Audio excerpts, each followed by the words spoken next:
Okay, I'm at my destination. I'm busy sheltering at the moment from a little shower. As usual, the weather forecast said it was going to be dry today, and in Northumberland it is not dry. It's not really raining, but there's quite a bit of moisture in the air. Today I'm going to be doing the Tarset Bastle Trail, and I'm starting at a place called Blackmid bastel. It's going to be a bit of a border reaver story. Get my words out. So there's a couple of options you have on this trail. There's a 8-mile walk, 4.5, and a one which is just under 4 mile. Today I'm doing the one that's just under 4 mile because I have to pick my daughter up from school later, so I don't have time to do the 8 mile because it's nearly an hour just to get to this place. About 50 minutes, and that's keeping to the speed limits, of course. In any case, the shower looks as though it's going to be passing in a second, and we'll get started. This is the start of my walk. I'm going to go and see a 16th century fortified farmhouse called a bastel.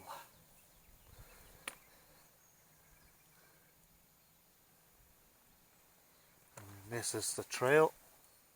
There's a map to show you where we are. You are here. So first we'll go up and see Blackmid, and then we'll follow this road around Schiller Hill, up Boghead, back around the Hill House, down and across the river back to where we started. As I said, there's a longer walk which starts at Greenhaugh down here. That's an 8 mile, and it takes in Gatehouse, where there's a double bastel which we passed in the car, which is really good. I'm going to hopefully have time to stop and take some pictures of that place. There was another bastel at Bournemouth. There's one down here at High Boat Hill, or High Buff Hill, not sure how you pronounce that. Red Hugh. There's an Iron Age settlement here, which we won't be seeing. There's another bastel here which you can't go inside, called Waterhead, and there's one across here called Coombe. This one's got an interesting story which we'll get to. And there's a peel tower here at Highfield. Now, the difference between a peel tower and a bastel is that a bastel is only 2 floors. The animals went underneath and the people stayed on top, while a peel tower had 3 or 4 different floors. It was a bit more posh. Peel towers tend to be further south in Northumberland. There's not that many on the border around this area, but there's a couple up here.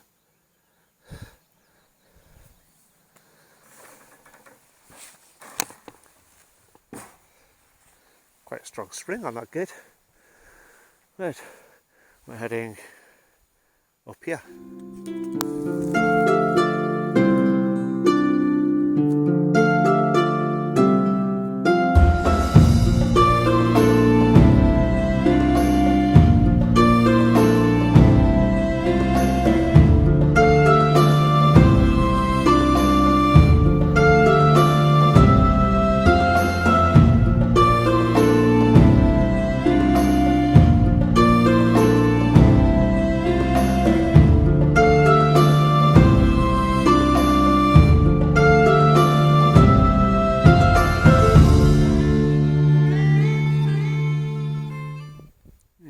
Blackmid 1. The thing with the bastel structure is that you would have the livestock downstairs, and they would also help provide warmth for the people staying upstairs, but also with the livestock downstairs it protected them from raids from reavers. The current entrance here is at a later date. Unfortunately it's padlocked, so I can't get in. Apparently there's another entrance here which is also padlocked, so I can't get in.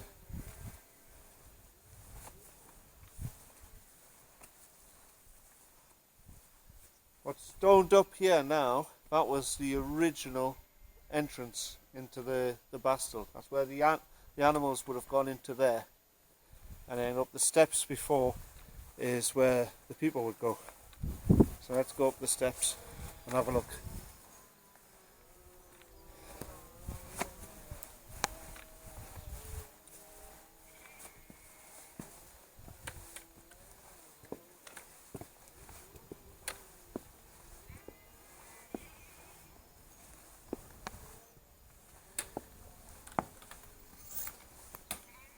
Aha, we can go inside this time.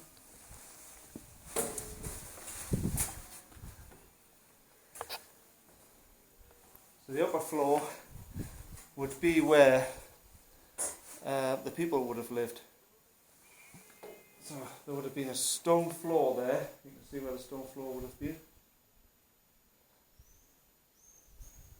And so there would have been wooden beams here as well, with a wooden roof. You can still see where the wood was for the roof.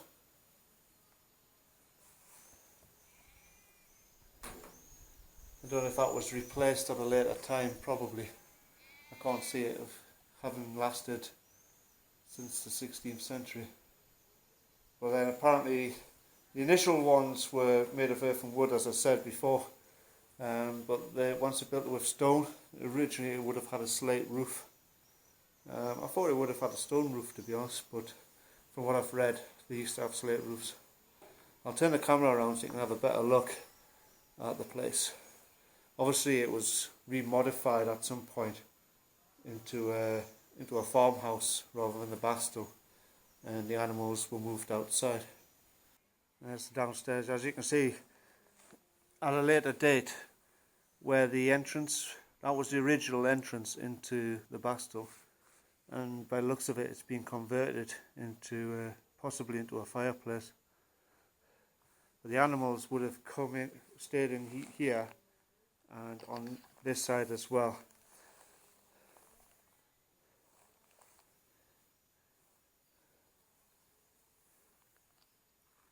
And they would have provided some extra warmth as well for the people living upstairs, as well as protecting the animals from the reavers.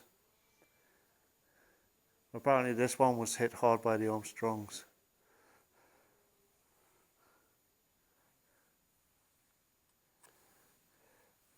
And then outside of the bastel, let's come back outside.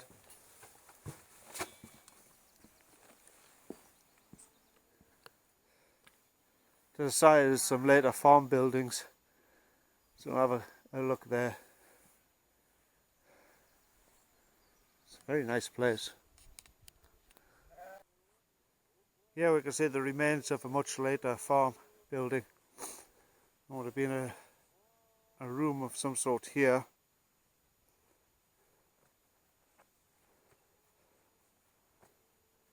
A second room here. And then the remains here, more established remains.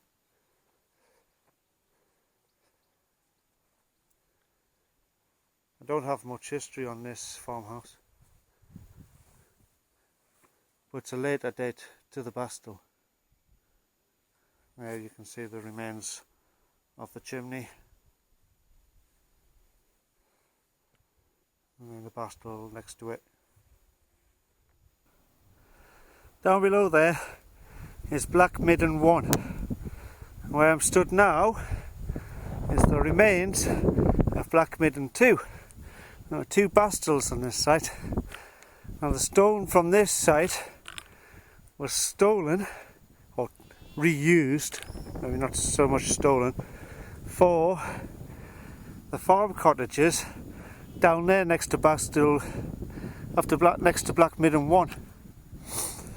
And you can see all the way down the hill where they've tried to move the stones from Blackmid 2 to Blackmid 1. I nearly missed this one. If it wasn't for the metal gratings, I was just curious as to why they were here. That's why I came up to have a look. I would have missed this one completely.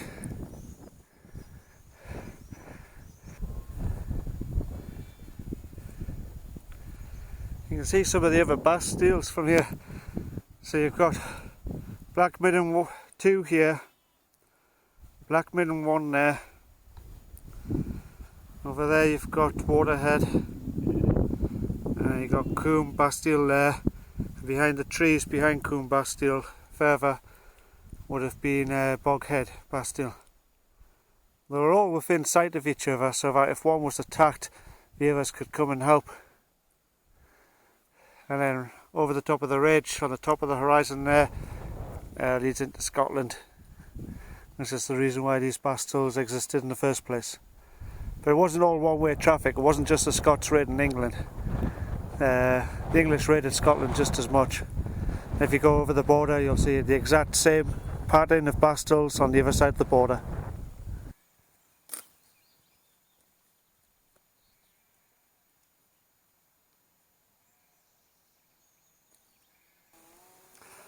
Our current farmhouse is over there. That was the site of Coombe Bastille, which forms part of a border tale I plan to tell later on this walk. I just thought I'd point it out now to where it is. Obviously it's now a farmhouse. It looks a very nice place to live as well. Behind these trees where they're busy fixing that roof, that was Waterhead Bastille. That's another privately owned one which is now an occupation. And we are heading up this track here.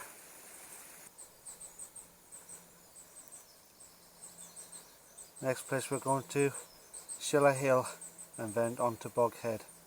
Well, I'll tell you a border tale at Boghead. There you go, Waterhead, where they're fixing the roof. And Hill House is the last one we will be covering before heading back to Blackmid. And I head across here. The sun's finally come out, so I think it's time to take my jacket off first before we head across there. This is the remains of Schiller Hill Bastel, also known as Star Head in 1552, or Stairhead, or Starry Head.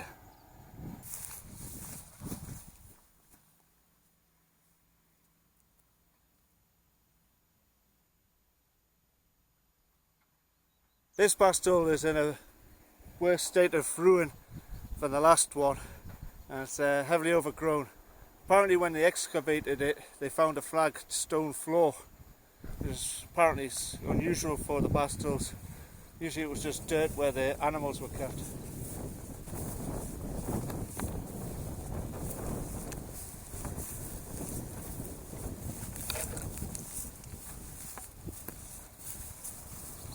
It looks like it would have been around about the same sort of size as the last one, just a different angle. Let me get to the end of it.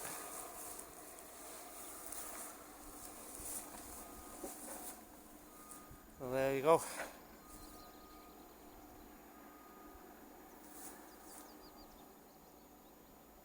Forestry are busy hard at work at the moment.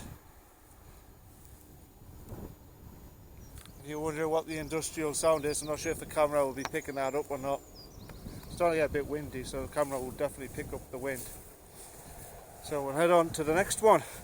And the next one's where I've got an interesting border tale to tell.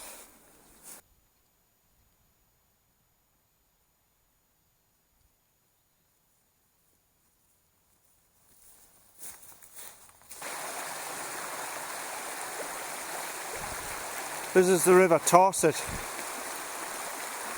It's a very nice little river.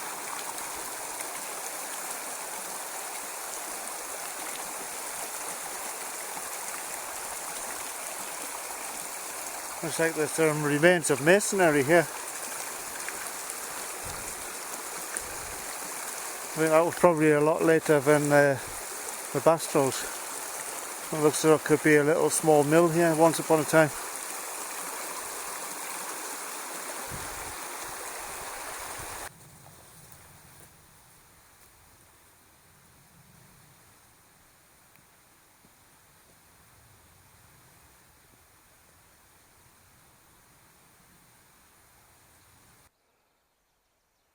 Got the remains of a den here.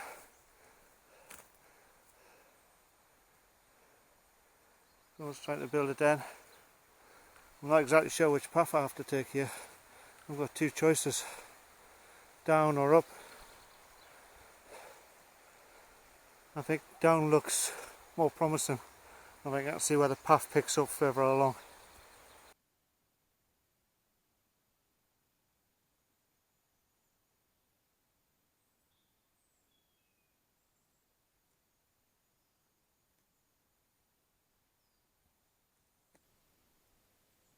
This is the most northerly of the bastles I'll be visiting today. And this one's got quite a tale to tell. But first we'll have a look around it.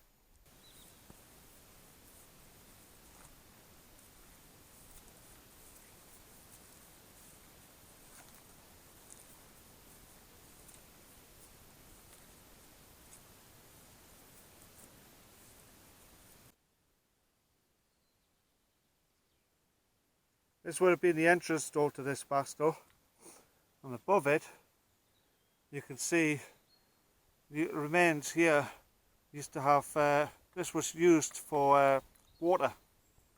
What would happen was is that when the raiders came, they would be faced with a wooden door here, and in order to try and gain access they would sometimes set light to the doors, and what this hole here did was allow them to pour water down to douse the flames of any fires that they tried to build up against the wooden doors. As you can see inside, it's very heavily overgrown. But like the previous bastel, the animals would have come down below, and on top there would have been a floor for the people to live in. And as you can see, it's all collapsed down, and there's now one huge nettle patch, which I have no intention whatsoever of walking through. Let's go and check out the other building, and then I'll tell you the border tale. Before we go to the other building, this is the doorway. You can see on this side here, this is where a bar would have gone across the door. See, the door would have gone up against here to stop anyone getting in.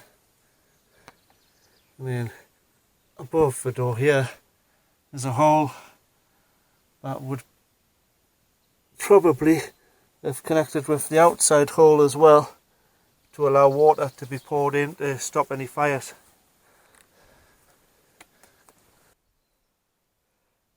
The other buildings over there was a much later date farmhouse. Let's see if I can try and get across this bog to have a look. I just crossed the bog across here and picked up some interesting wildlife on the way. Some big red beetles of some description, I don't know what they are. But there's a path just here. Typical, eh? In any case, here's the much later farmstead. I have no idea what date it is for this farmstead, but apparently it was like 3 rooms. So there's like one room here,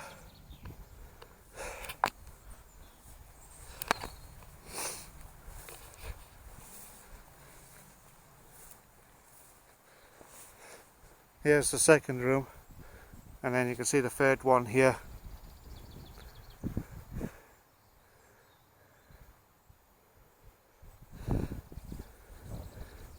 I'm try and find somewhere to sit where I'm not going to be eaten alive.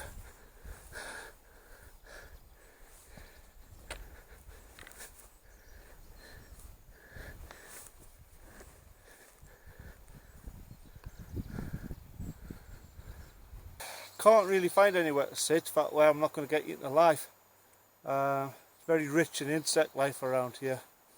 A lot of it's of the biting variety. Behind me is Boghead Bastel, but it's also known as Corby's Castle. It's where Jack Corbet used to live. Now previously there was, I pointed out a farm which used to be Bastel, which was called Coombe Bastel. And in Coombe Bastel lived Barty Milburn. Now one day Jack woke up to find that his sheep had been stolen, had been reaved from over the border.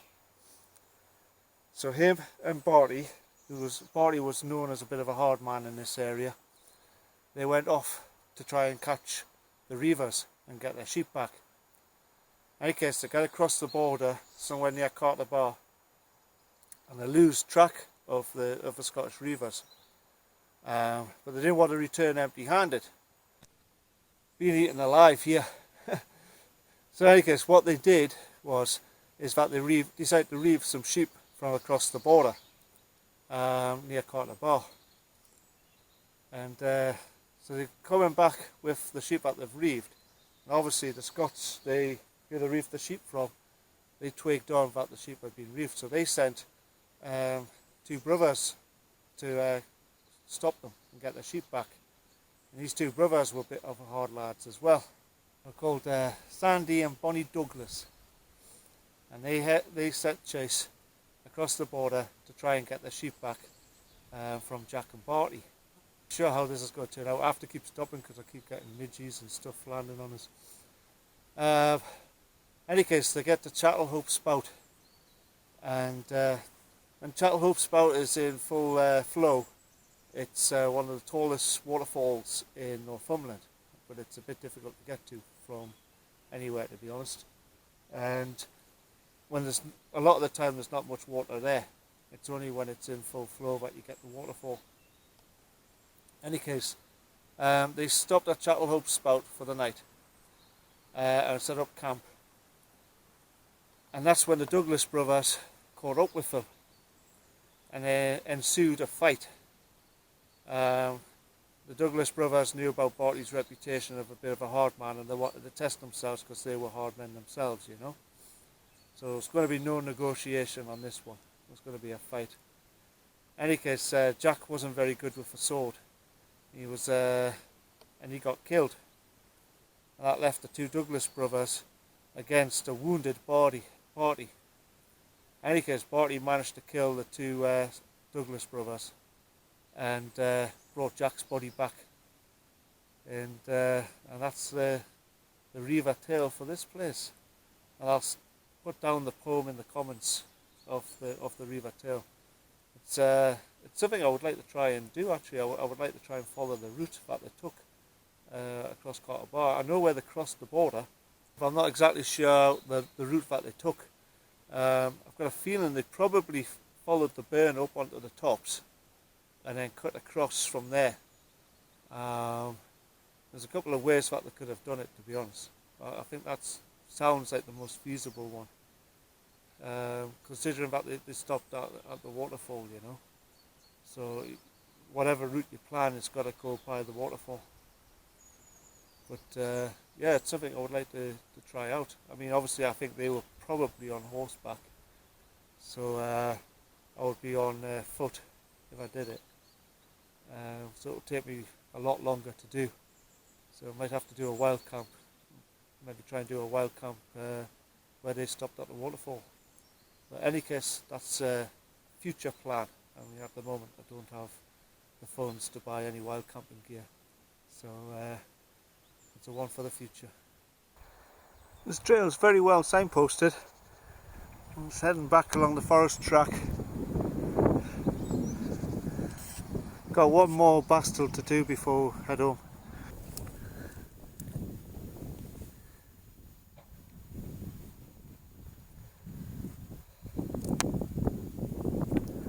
So busy. Forestry Commission are hard at work here, and the trail goes through the middle of this site. Apparently you can still go through as long as you keep to the right of way, which I think heads to the left.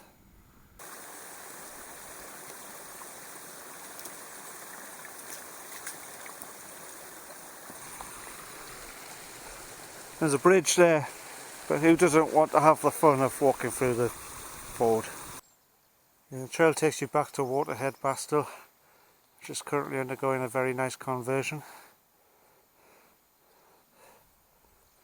We head around it on the opposite side to the next one. In 1603, the crowns of England and Scotland were unified. This didn't just spell the end of the Reivers. They continued as Moss troopers for at least a generation afterwards. Although King James did his best to try and stamp the reivers out, try and bring peace to the border region.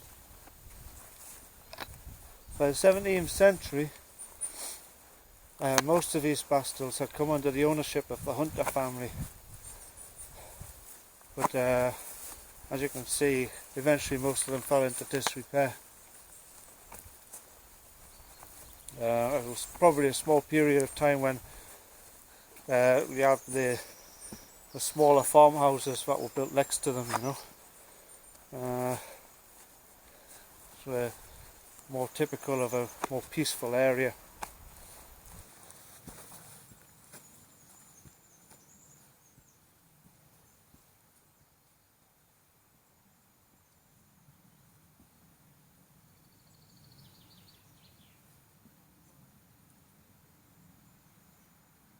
I'm at Hill House Bastle. Apparently, according to the sign, in 1552 this might have been called Hoff Hill House, also known as Wood House. It's a one of the smaller ones of the bastles in the Tarset Valley. But like the others, it's built within a kilometre of the others.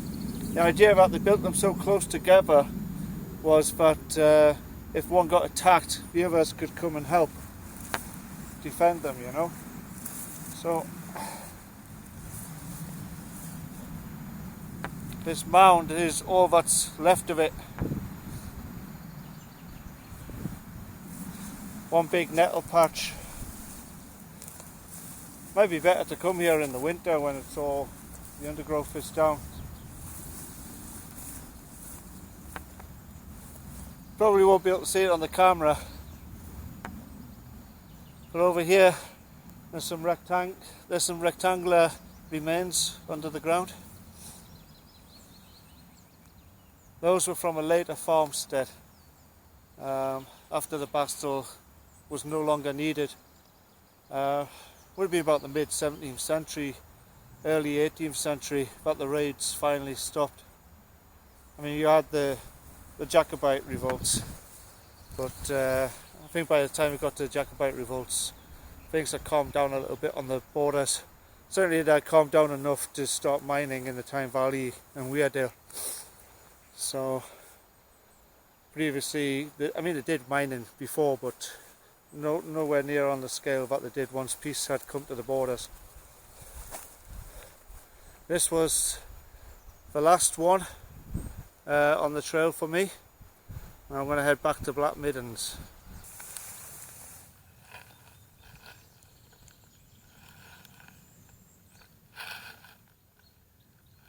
Very small shrew.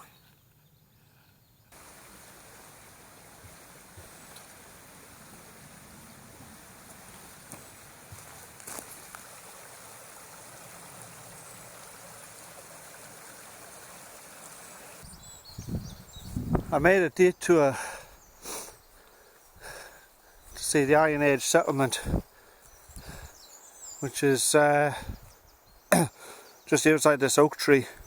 It's like a boundary wall here, which you can't really make out on the camera properly. To be honest, it's not really worth coming to see. There's much better examples in Northumberland elsewhere. Apparently this was a romano-British settlement after, initially it was Iron Age, and then when the Romans came, eventually it became a romano-British settlement with influence from the Romans. We're still quite far away from Hadrian's Wall here, but it's quite close to one of the roads that the Romans used to get into Scotland. It's not that far away from a couple of Roman forts. So obviously it might have been a Bronze Age settlement that's had a lot of Roman influence from trade with the Romans, or it could be Romano-Britons settling into the wildlands as the Romans advanced into Scotland. Who knows? But there's not much really here to see. It's all overgrown in any case. It's just nice to see an oak tree actually in the middle of a plantation forest. any case, let's get back on the Bastle Trail.